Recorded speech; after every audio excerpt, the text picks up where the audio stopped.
Hello friends, good morning. आपका स्वागत है आपके अपने यूट्यूब चैनल द लर्नोशाला 2.0 पर। दोस्तों, आज का वीडियो का टॉपिक है भारतीय संसद।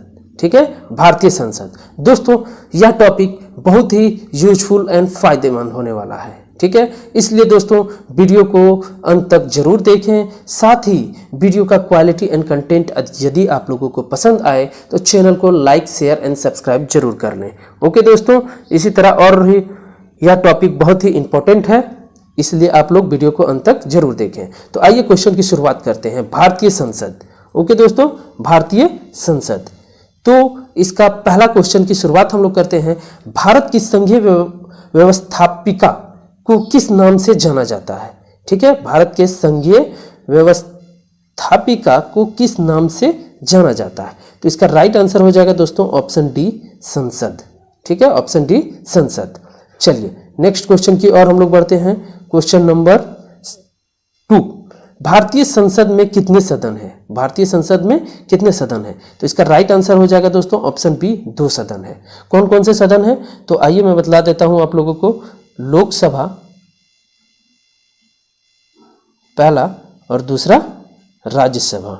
ठीक है दोस्तों, राज्यसभा। चलिए नेक्स्ट क्वेश्चन हम लोग देख लेते हैं। Question number 3। संसद के किस सदन को प्रतिनिधि सभा भी कहा जाता है? संसद के किस सदन को प्रतिनिधि सभा भी कहा जाता है? तो इसका राइट आंसर हो जाएगा दोस्तों ऑप्शन ए, लोकसभा को। लोकसभा को क्या कहा जाता है? प्रतिनिधि सभा भी कहा जाता है। और राज्यसभा को क्या कहा जाता है दोस्तों? विद्वानों का सदन। विद्वानों का सदन। ठीक है, या फिर उच्च सदन। उच्च सदन। और लोकसभा को निम्न सदन। चलिए नेक्स्ट क्वेश्चन की ओर हम लोग बढ़ते हैं। Question number 4। ठीक है, संसद का लोकप्रिय सदन है। संसद का लोकप्रिय सदन कौन सा है दोस्तों? तो इसका राइट आंसर हो जाएगा ऑप्शन ए, लोकसभा। लोकसभा जो है वो लोकप्रिय सदन कहलाता है। चलिए नेक्स्ट क्वेश्चन हम लोग देख लेते हैं। Question number 5। संसद का अस्थाई सदन है। संसद का अस्थाई सदन कौन सा है? तो इसका राइट आंसर हो जाएगा दोस्तों ऑप्शन बी, राज्यसभा, जिसे विघटित नहीं किया जा सकता है। जिसे विघटित नहीं किया जा सकता है, याद रखिए दोस्तों। चलिए नेक्स्ट क्वेश्चन की ओर हम लोग बढ़ते हैं। क्वेश्चन नंबर 6 देख लेते हैं। भारतीय संसद में शामिल है। यह देखिए दोस्तों, आपका VVI क्वेश्चन है, UPPCS 2015 में पूछा जा चुका क्वेश्चन है। ठीक है, तो इसका राइट आंसर हो जाएगा दोस्तों ऑप्शन डी, लोकसभा, राज्यसभा एवं राष्ट्रपति। ये 3 जो कि है भारतीय संसद में शामिल है। ठीक है, चलिए नेक्स्ट क्वेश्चन की ओर हम लोग बढ़ते हैं। Question number 7। निम्नलिखित में से कौन सा एक प्रावधान भारतीय संविधान के अंतर्गत संसद के सदस्यों के विशेषाधिकारों तथा उन्मुक्तियों को निर्धारित करता है? यह क्वेश्चन आपका छत्तीसगढ़ PSC 2012 में पूछा जा चुका प्रश्न है दोस्तों। ठीक है, तो इसका राइट आंसर हो जाएगा ऑप्शन बी, अनुच्छेद 105। अनुच्छेद 105। चलिए नेक्स्ट क्वेश्चन की ओर हम लोग बढ़ते हैं। Question number 8। निम्नलिखित में से कौन सा संसद का अन्य भाग नहीं है? ठीक है, यह देखिए UPPCS 2004 में पूछा जा चुका क्वेश्चन है। ठीक है, तो इसका राइट आंसर हो जाएगा दोस्तों ऑप्शन बी, उपराष्ट्रपति। ठीक है, उपराष्ट्रपति। चलिए नेक्स्ट क्वेश्चन की ओर बढ़ते हैं। Question number 9। भारत के संविधान में कहा गया है कि भारत की संसद के 3 अंग होते हैं। इसमें से एक अंग लोकसभा, दूसरा अंग है राज्यसभा, जबकि तीसरा अंग है, तीसरा अंग क्या है दोस्तों? तो इसका राइट आंसर हो जाएगा ऑप्शन ए, राष्ट्रपति। ऑप्शन ए, राष्ट्रपति। चलिए नेक्स्ट क्वेश्चन की ओर हम लोग बढ़ते हैं। Question number 10। भारतीय संसद के कितने अंग हैं? भारतीय संसद के कितने अंग हैं? या देखिए RRB TC 2003 का क्वेश्चन है, टिकट कलेक्टर। ठीक है दोस्तों, तो इसका राइट आंसर हो जाएगा ऑप्शन बी, 3। कौन कौन से हैं तो वो मैं बतला देता हूं। पहला राष्ट्रपति, दूसरा लोकसभा, तीसरा राज्यसभा। ठीक है दोस्तों, राज्यसभा। चलिए नेक्स्ट क्वेश्चन की ओर हम लोग बढ़ते हैं। क्वेश्चन नंबर 11, भारतीय संविधान के किस अनुच्छेद में कहा गया है कि संघ के लिए एक संसद होगी जो राष्ट्रपति और 2 सदनों से मिलकर बनेगी? किस अनुच्छेद में कहा गया है? तो अनुच्छेद बी, सॉरी, और राइट आंसर ऑप्शन बी, अनुच्छेद 79, अनुच्छेद 79। चलिए नेक्स्ट क्वेश्चन की ओर हम लोग बढ़ते हैं। क्वेश्चन नंबर 12, निम्नलिखित कथनों में से असत्य है। इस टाइप का भी क्वेश्चन पूछा जाता है कभी कभी दोस्तों, तो इसका राइट आंसर हो जाएगा ऑप्शन सी, असत्य है। ठीक है दोस्तों, सत्य क्या क्या है वो भी देख लीजिए आप। लोकसभा को सदन का प्रथम सदन कहा जाता है, यह पॉइंट सत्य है। ठीक है, राज्यसभा को सदन का द्वितीय सदन कहा जाता है, यह भी पॉइंट सत्य है। लोकसभा संसद का लोकप्रिय सदन है, यह भी पॉइंट क्या है? सत्य है। ठीक है, तो रॉन्ग पॉइंट कौन सा हो गया दोस्तों? रॉन्ग पॉइंट हो गया राज्यसभा एक अस्थायी सदन है, जबकि राज्यसभा एक अस्थायी सदन है। ठीक है, चलिए नेक्स्ट क्वेश्चन, क्वेश्चन नंबर 13, निम्नलिखित कथनों में से कौन सही है? ठीक है, तो इसका राइट आंसर हो जाएगा दोस्तों ऑप्शन डी। ठीक है, ऑप्शन डी, उपयुक्त सभी। लोकसभा भारतीय जनता की प्रतिनिधि सभा है। ठीक है, राज्यसभा उच्च सदन है, राज्यसभा राज्यों का प्रतिनिधित्व करता है। ओके, चलिए नेक्स्ट क्वेश्चन हम लोग देख लेते हैं। क्वेश्चन नंबर 14, संसद का निम्न सदन एवं उच्च सदन क्रमशः है? तो इसका राइट आंसर हो जाएगा दोस्तों ऑप्शन बी, निम्न सदन लोकसभा को कहते हैं और उच्च सदन राज्यसभा को कहते हैं। चलिए नेक्स्ट क्वेश्चन की ओर हम लोग बढ़ते हैं। क्वेश्चन नंबर 15, संसद को भंग करने के लिए कौन सक्षम है? संसद को भंग करने के लिए कौन सक्षम है? तो इसका राइट आंसर हो जाएगा ऑप्शन ए, राष्ट्रपति। यानी कि भंग करने का मतलब उसे विघटित कर देना। ओके, चलिए नेक्स्ट क्वेश्चन हम लोग देख लेते हैं। क्वेश्चन नंबर 16, भारतीय संसद की संप्रभुता प्रतिबंधित है? तो इसका राइट आंसर हो जाएगा दोस्तों ऑप्शन बी, न्यायिक समीक्षा से, न्यायिक समीक्षा से। चलिए नेक्स्ट क्वेश्चन देख लेते हैं। क्वेश्चन नंबर 17, संसद के कितने सत्र होते हैं? संसद के कितने सत्र होते हैं? तो इसका राइट आंसर हो जाएगा दोस्तों ऑप्शन डी, उपयुक्त सभी। बजट सत्र, मॉनसून सत्र और शीतकालीन सत्र। ठीक है, चलिए नेक्स्ट क्वेश्चन की ओर हम लोग बढ़ते हैं। क्वेश्चन नंबर 18, संसद के 2 क्षेत्रों के बीच अधिकतम कितना अंतराल दिया जा सकता है? तो यह देखिए क्वेश्चन आपका एसएससी 2014 में पूछा जा चुका क्वेश्चन है दोस्तों। तो इसका राइट आंसर हो जाएगा ऑप्शन सी, 6 महीना। ठीक है, 6 महीना। चलिए नेक्स्ट क्वेश्चन की ओर हम लोग बढ़ते हैं। क्वेश्चन नंबर 19, संसद के दोनों सदनों का संयुक्त अधिवेशन आयोजित होता है? ठीक है, तो यह पीपीएससी 1995 में पूछा जा चुका क्वेश्चन है। तो इसका राइट आंसर हो जाएगा दोस्तों ऑप्शन डी। ठीक है, ऑप्शन डी। तो आइए देखते हैं ऑप्शन डी में क्या क्या है। ऑप्शन डी केवल चौथा नंबर पॉइंट जो कि सही है। ठीक है, अब चौथा नंबर पॉइंट की ओर हम लोग बढ़ते हैं। तो चौथा नंबर पॉइंट क्या है? एक ऐसे विधेयक पर विचार करने और उसे पारित करने, ठीक है, और उसे पारित करने के लिए जिस पर दोनों सदनों के मतभेद हो, निम्नलिखित दोनों सदनों का मतभेद हो। चलिए ठीक है,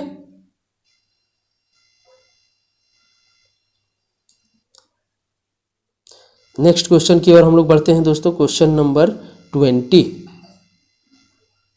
भारतीय संसद के दोनों सदनों की संयुक्त बैठक किस संबंध में होती है? यह आपका यूपीपीसीएस 1907 में पूछा जा चुका क्वेश्चन है दोस्तों। तो इसका राइट आंसर हो जाएगा ऑप्शन सी, साधारण विधेयक, साधारण विधेयक। चलिए नेक्स्ट क्वेश्चन की ओर हम लोग बढ़ते हैं। क्वेश्चन नंबर 21, साधारण विधेयक से संबंधित गतिरोध को दूर करने के लिए संसद के दोनों सदनों की संयुक्त बैठक कौन बुलाते हैं? या एसएससी 1999 में पूछा जा चुका क्वेश्चन है। तो इसका राइट आंसर हो जाएगा दोस्तों ऑप्शन ए, राष्ट्रपति।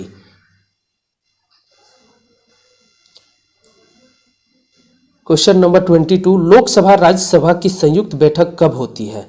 यह देखिए आरआरबी टिकट कलेक्टर 2005 में पूछा जा चुका क्वेश्चन है। तो इसका राइट आंसर हो जाएगा दोस्तों ऑप्शन बी, लोकसभा एवं राज्यसभा में मतभेद होने पर। ठीक है, और यह कौन बुलाते हैं? तो राष्ट्रपति महोदय। चलिए नेक्स्ट क्वेश्चन की ओर हम लोग बढ़ते हैं। क्वेश्चन नंबर 23, संसद के दोनों सदनों के साथ साथ बैठने पर निम्न होता है। क्या होता है? या देखिए आरआरबी एएसएम 2005 में पूछा जा चुका क्वेश्चन है। तो इसका राइट आंसर हो जाएगा दोस्तों ऑप्शन सी, एक बिल जिस पर दोनों सदन सहमत पास होना ना हो उस पर विचार करवा के पास होना। ठीक है, यानी कि कहने का मतलब है दोस्तों कि एक ऐसा बिल जिसमें दोनों सदनों का सहमति ना हो उसको, ठीक है, उसको विचार करके पास करवाना। चलिए नेक्स्ट क्वेश्चन की ओर हम लोग बढ़ते हैं। क्वेश्चन नंबर 24, यदि किसी सामान्य विधेयक पर राज्यसभा और लोकसभा के बीच गतिरोध आता है तो उसका समाधान कौन करेगा? एसएससी 2013 का यह क्वेश्चन है। तो इसका राइट आंसर हो जाएगा दोस्तों ऑप्शन सी, संसद के संयुक्त सत्र। संसद के संयुक्त सत्र। चलिए नेक्स्ट क्वेश्चन की ओर हम लोग बढ़ते हैं। क्वेश्चन नंबर 25, स्वतंत्र भारत के संसदीय इतिहास में अभी तक कितनी बार संयुक्त बैठक या फिर अधिवेशन बुलाई गई है? तो 25 का राइट आंसर हो जाएगा ऑप्शन सी, 3 बार। 3 बार। ओके दोस्तों, याद रखें आप लोग। चलिए नेक्स्ट क्वेश्चन की ओर हम लोग बढ़ते हैं। क्या राष्ट्रपति या उपराष्ट्रपति कभी संयुक्त अधिवेशन की अध्यक्षता करते हैं? 26 का राइट आंसर हो जाएगा दोस्तों ऑप्शन बी, कभी नहीं। ओके, कभी नहीं। चलिए नेक्स्ट क्वेश्चन हम लोग देख लेते हैं। 27, संसद के दोनों सदनों के संयुक्त अधिवेशन की अध्यक्षता कौन करता है? ठीक है, तो इसका राइट आंसर हो जाएगा दोस्तों ऑप्शन डी, लोकसभा अध्यक्ष।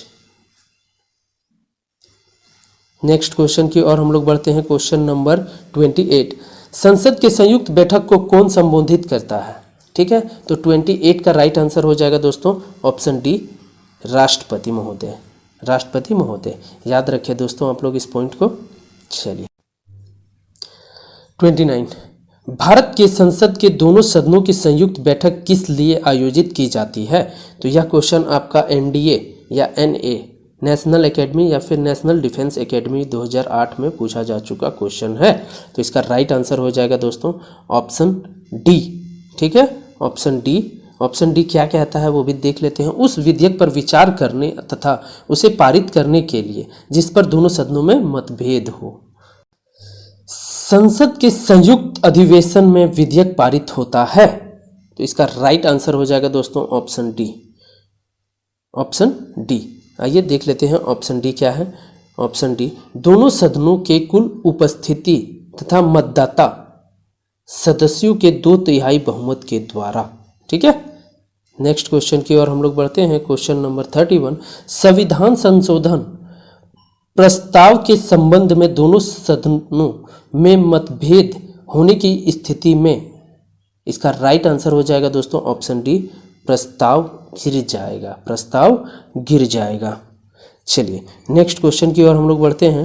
क्वेश्चन नंबर 32, संसद की कार्यवाही सूची में प्रथम विषय होता है। 32 का राइट आंसर हो जाएगा दोस्तों ऑप्शन बी, प्रश्नकाल। प्रश्नकाल। चलिए नेक्स्ट क्वेश्चन देखते हैं। 33, कौन सी प्रथा संसदीय प्रणाली को भारत की देन है? ठीक है, संसदीय प्रणाली को भारत की देन है। यह आईएएस 1992 में पूछा जा चुका क्वेश्चन है दोस्तों। ठीक है, इसलिए इसके VVI करके आप लोग नोट डाउन भी कर सकते हो। तो 33 का राइट आंसर हो जाएगा दोस्तों ऑप्शन ए, शून्यकाल। चलिए नेक्स्ट क्वेश्चन की ओर हम लोग बढ़ते हैं। क्वेश्चन नंबर 34, संसद के किसी सदस्य की सदस्यता तब तक समाप्त समझी जाती है यदि वह बिना सदन को सूचित किए अनुपस्थित रहता है। देखिए दोस्तों, यह क्वेश्चन आपका IAS 1990 में पूछा जा चुका है। MPPCS 1992 में पूछा जा चुका क्वेश्चन है। तो इसका राइट आंसर हो जाएगा दोस्तों ऑप्शन ए, 60 दिन। यानी कि 2 महीना अगर वह अनुपस्थित रहे तो उसकी सदस्यता समाप्त हो जाएगी। चलिए नेक्स्ट क्वेश्चन की ओर हम लोग बढ़ते हैं। क्वेश्चन नंबर 35, एक वर्ष में कम से कम कितनी बार सदन की बैठक होना आवश्यक है। यूपीपीसीएस 1995 में पूछा जा चुका क्वेश्चन है। तो इसका राइट आंसर हो जाएगा दोस्तों ऑप्शन बी 2 बार, ऑप्शन बी 2 बार। क्वेश्चन नंबर 37, भारत के संविधान में निम्नलिखित में से क्या कथित है? तो इसका यह क्वेश्चन आपका आईएएस 1997 में पूछा जा चुका क्वेश्चन है दोस्तों। तो इसका राइट आंसर हो जाएगा ऑप्शन डी। ठीक है, ऑप्शन डी। ऑप्शन डी में क्या है दोस्तों वो देख लेते हैं। केवल 2 नंबर पॉइंट सही है। तो क्या है? केवल संसद राष्ट्रपति और 2 सदनों से मिलकर बनेगी। ठीक है, यह पॉइंट आपका राइट है। चलिए नेक्स्ट क्वेश्चन की ओर हम लोग बढ़ते हैं। क्वेश्चन नंबर 38, निम्न विधेयकों में से किसका एक भारतीय संसद के दोनों सदनों द्वारा अलग अलग विशेष बहुमत से पारित होना आवश्यक है? विशेष बहुमत से पारित होना आवश्यक है। तो इसका राइट आंसर हो जाएगा दोस्तों ऑप्शन डी, संविधान संशोधन विधेयक, संविधान संशोधन विधेयक। चलिए नेक्स्ट क्वेश्चन 39, सांसदों के वेतन का निर्णय कौन करता है? सांसदों का वेतन का निर्णय कौन करता है? तो इसका राइट आंसर हो जाएगा दोस्तों ऑप्शन ए, संसद। क्वेश्चन नंबर 40, संसद के कुल सदस्यों का कितना भाग वैधानिक चैम्बर की मीटिंग बुलाने के लिए आवश्यक घनपूर्ति है?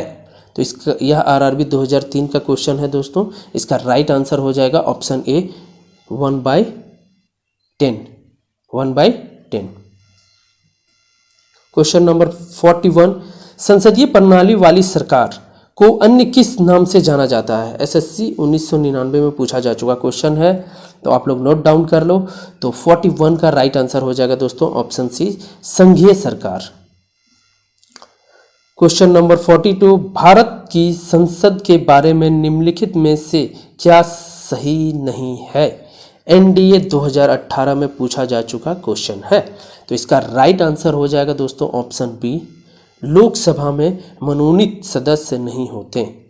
ठीक है, ये पॉइंट आपका रॉन्ग है। चलिए नेक्स्ट क्वेश्चन की ओर हम लोग बढ़ते हैं। क्वेश्चन नंबर 43, संविधान लागू होने के बाद सर्वप्रथम त्रिशंकु संसद, ठीक है, का गठन कब हुआ? तो इसका राइट आंसर हो जाएगा दोस्तों ऑप्शन बी, 1989 में, 1989 में। क्वेश्चन नंबर 44, अस्थायी संसद भारत में कब तक अस्तित्व में रही? तो इसका राइट आंसर हो जाएगा दोस्तों ऑप्शन डी, 17 अप्रैल 1952 तक, 17 अप्रैल 1952 तक। नेक्स्ट क्वेश्चन 45, भारत की पार्लियामेंट यानी कि संसद का उद्घाटन कब हुआ था? तो 45 का राइट आंसर हो जाएगा दोस्तों ऑप्शन बी, 1927 ईस्वी में। क्वेश्चन नंबर 46, संसद के दोनों सदनों का 17वासन कौन करता है? 17वासन कौन करता है? तो इसका राइट आंसर हो जाएगा दोस्तों ऑप्शन बी, राष्ट्रपति महोदय। क्वेश्चन नंबर 47, संसद के किन सदस्यों को गैर सरकारी सदस्य कहा जाता है? तो 47 का राइट आंसर हो जाएगा दोस्तों ऑप्शन बी, मंत्री के अलावा अन्य प्रत्येक सांसद को। क्वेश्चन नंबर 48, भारत सरकार के नियमानुसार संसद का एक सदस्य अपने क्षेत्र के विकासात्मक कार्यक्रमों हेतु कितनी राशि खर्च कर सकता है? कितनी राशि खर्च कर सकता है? 48 का राइट आंसर है दोस्तों ऑप्शन डी, 5 करोड़।